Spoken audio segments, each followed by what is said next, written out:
The cameras flashed. The crowd froze. And just like that, well, Hollywood had a new obsession. But the biggest star on television was about to pull off the ultimate disappearing act. Welcome to StarScope Report. Join Jordan and Jamie as they uncover Hollywood drama, music industry shakeups, and viral influencer scandals. From red carpet surprises to social media controversies, we dive deep into the stories behind the fame.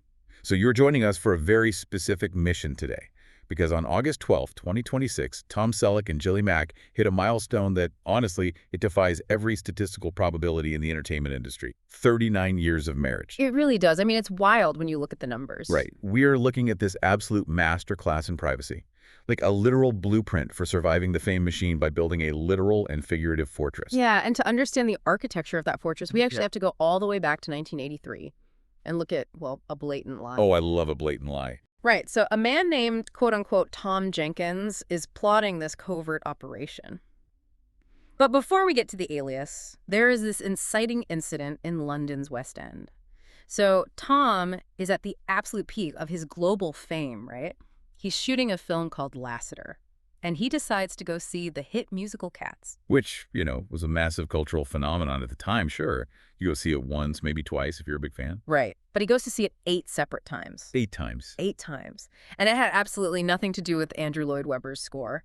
He was entirely captivated by a 25-year-old British actress named Jillie Mack. Okay, yeah. And she was playing the incredibly athletic, high-energy role of Rumpelteazer. I mean, going to the same stage play 8 times in a row, that is basically the 1980s equivalent of obsessively binge-watching a television show just because you have a crush on a background character. It borders on madness. It really does. It was this targeted campaign of affection.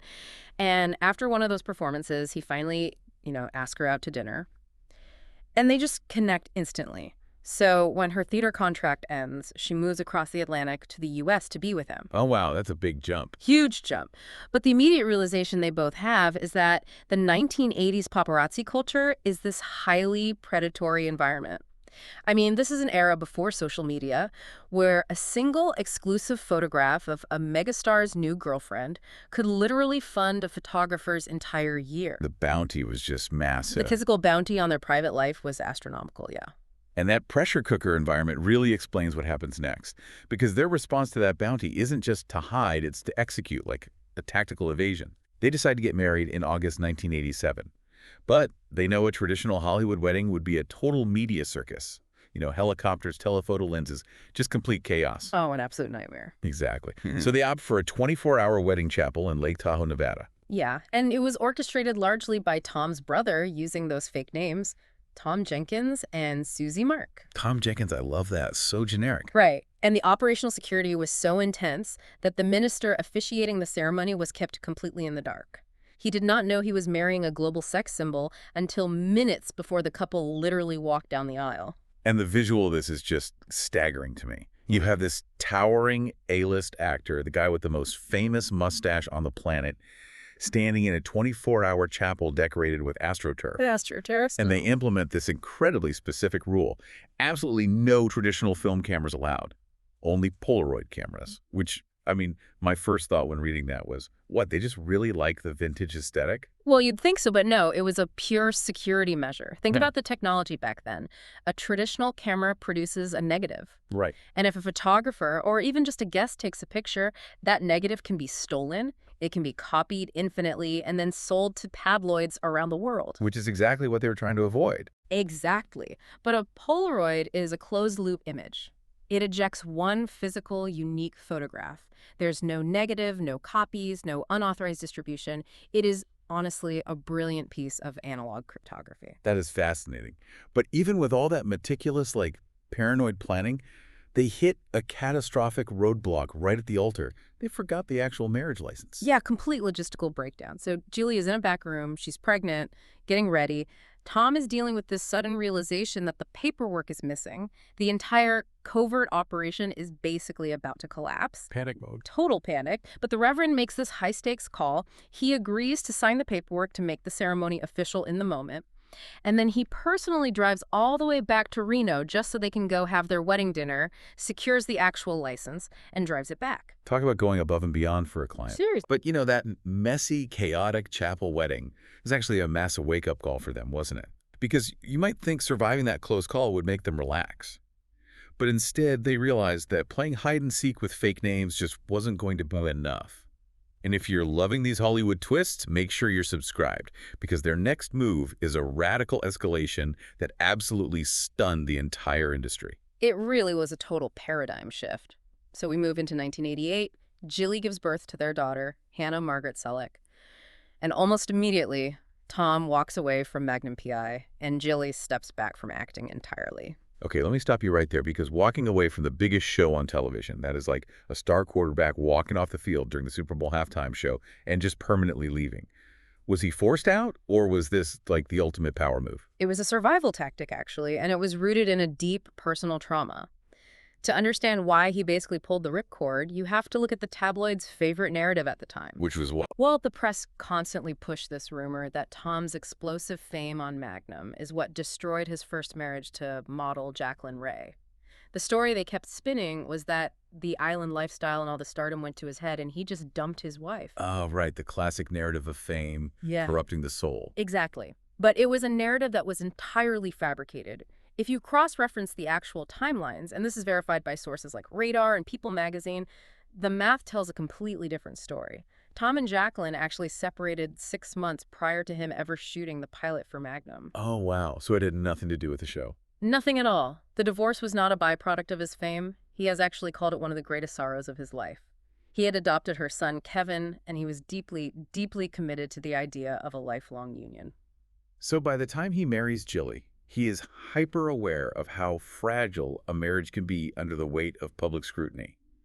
He's operating from a place of absolute desperation to protect this second chance. Desperation that requires literal physical infrastructure.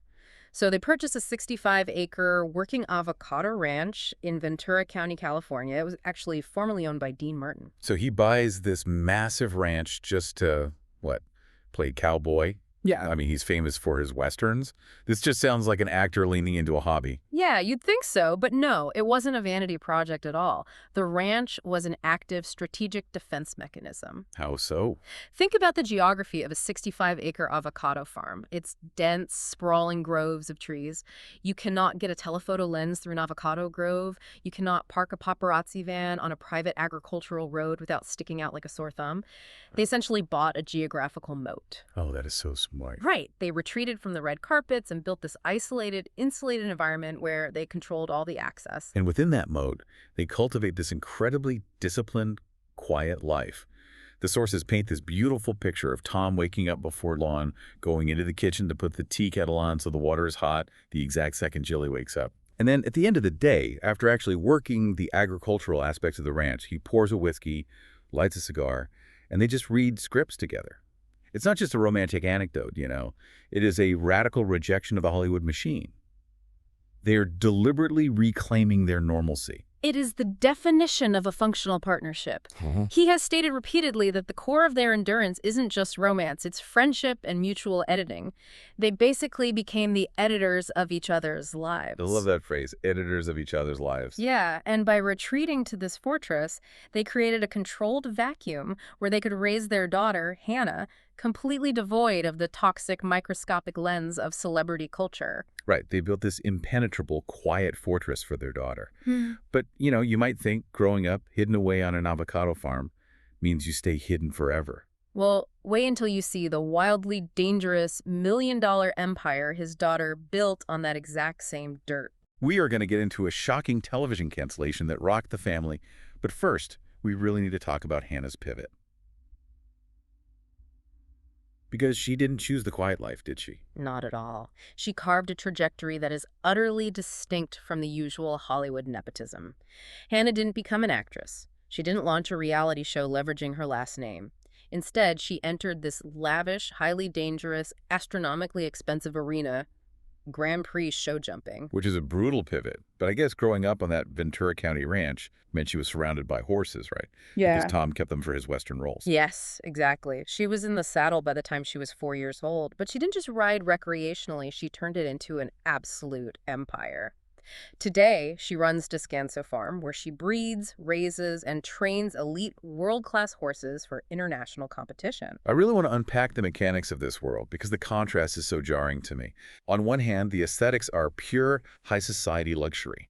She's competing in Abu Dhabi for the U.S. jumping team. She's staying at the Madrid edition luxury hotel. Right, it's very glamorous. It's extremely. She gets exclusive invites to Hermes events where they launch custom leather saddles. And she is regularly photographed wearing a $25,000 Longines watch and a $1,000 Hermes belt. Yeah, but that is just the veneer of the sport. Underneath the Longines watch is a staggering physical toll. In 2018, Hannah suffered a catastrophic fall from a horse that completely shattered her tibia and fibula. Oh my God. Yeah, we are not talking about a sprain here. We are talking about complex, traumatic bone destruction. She faced the very real medical possibility that she might never run again, let alone ride competitively. The grit required to rehabilitate from that. I mean, she essentially took her father's intense, obsessive dedication to his craft and applied it to a completely different industry. It is like operating a Formula One racing team. But the car is a fragile, unpredictable, 2,000-pound living creature. That's a great way to put it. You know, you are wearing diamonds in the morning and shattering bones in the dirt in the afternoon. That Formula One analogy is perfectly apt, especially when you look at the economics of it all, because this is an elite equestrian world. Hannah has openly stated that a single competitive horse at this level can cost anywhere from 100,000 to a few million euros. Wow. And that doesn't even include the transport infrastructure, the elite veterinary care, the stable fees, or the multi-year breeding investments at Descanso Farm. It requires a massive continuous injection of capital. Wait, so if she is running an operation that burns through millions of euros, and Tom walked away from his peak earning years in the 1980s to live on a farm, how does that economy even work? Is he like venture funding this operation? In many ways, yes. And that financial reality explains a massive structural shift in Tom's later career. He didn't just retire on that avocado farm. He eventually came back to television with a vengeance, anchoring the network drama Blue Bloods as Commissioner Frank Reagan for a staggering 14 years. He embraced a grueling cross-country commute in his 70s, flying from the California ranch all the way to the set in New York, in large part because he was fueling the family ecosystem, which included Hannah's breeding operation. Which brings us to the devastating heartbreak of 2026, the end of Blue Bloods. Because according to deep dives by Entertainment Weekly and Movie Guide, this was not a creative sunset. The show was still pulling in massive viewership. The cast was actually so desperate to secure a final 14th season that they collectively agreed to take massive pay cuts. Yeah, that was huge. You never hear about that. Usually it's actors holding out for more money, right? But they slashed their own salaries just to keep the crew employed. The bond on that set was really undeniable. But despite the actors actively reducing their overhead, CBS canceled it anyway. The network cited production costs being too high, which honestly confuses a lot of casual viewers who see good ratings and assume a show is profitable.